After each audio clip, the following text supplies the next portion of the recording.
और हाँ, एक चीज़ ये भी है कि स्टोन पहनने से भी क्या होता है भाई, युवा पीढ़ी को ये भी होता है, रत्न धारण करने से या धातु धारण करने से क्या होता है।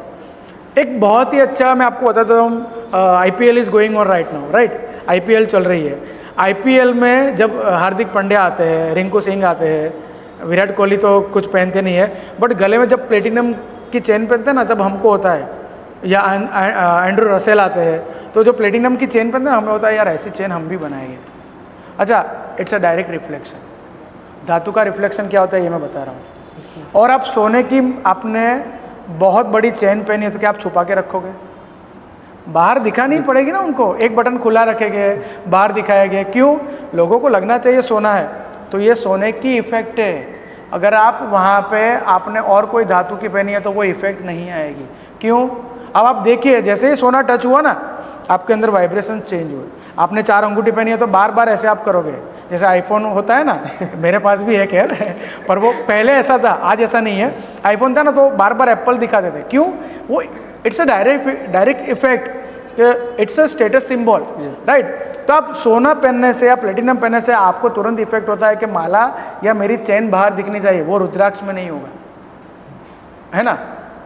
तो जितने भी तो धातु जैसे इफेक्ट करती है ना, वैसे ही वो धातु हमारी बॉडी को, जैसे हम पहने थे ना तो पहनते हमारे शरीर में भी धातु है, तो वो धातु को रिफ्लेक्ट करती है हमारी नस नाड़ियों को टच करके।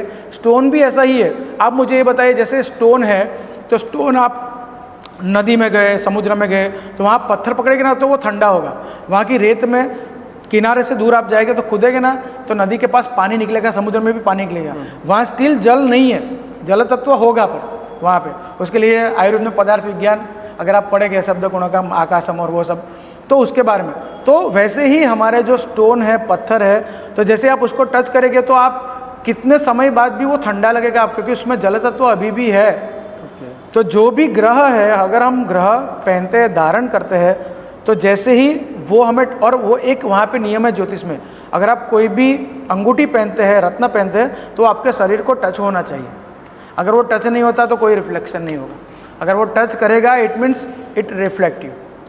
तो इसलिए रत्न धारण करने से, और रत्न का डायरेक्ट, मैंने आपको बोला ना, रत्न का डायरेक्ट इफेक्ट हमारे पंच तत्व से है कि पंच तत्व इसको स्पर्श हो गए। अब जैसे ही हमने गुरु का पोखराज पहना या हम कहीं निकलते हैं, शनि का नीलम पहना हुआ है, हम कहीं निकलते हैं, सूर्य की किरणें पड़ती है तो सूर्य की किरणें इसमें से जाती है नीलम रत्न में से, और वो सीधे ही किरणें जाएगी तो हमें रिफ्लेक्ट करेगी। हम अगर दोपहर को 1 बजे अभी के समय में, चैत्र महीने में या अप्रैल में हम लोग क्रिकेट खेल रहे हैं तो हमें अनुभूति होगी सूर्यदेव है, तो हम क्या पहनेंगे? टोपी पहनेंगे, सनस्क्रीन लगाएंगे या चश्मा पहनेंगे, है ना।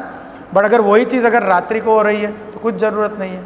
वही चीज़ अगर हम विंटर में करेंगे तो किसी की ज़रूरत नहीं है। तो जैसे हमारी बॉडी में रिफ्लेक्शन होती है ना, और अगर आपने थोड़ी देर खेला ना आपकी एनर्जी डाउन हो जाएगी। क्यों भाई? वातावरण है ना। तो यही वातावरण के जो किरणें हैं, उसकी हवा है, वो यहाँ से गुजरेगी ना तो वो अंदर जाएगी और वो आपको इफेक्ट करेगी। आप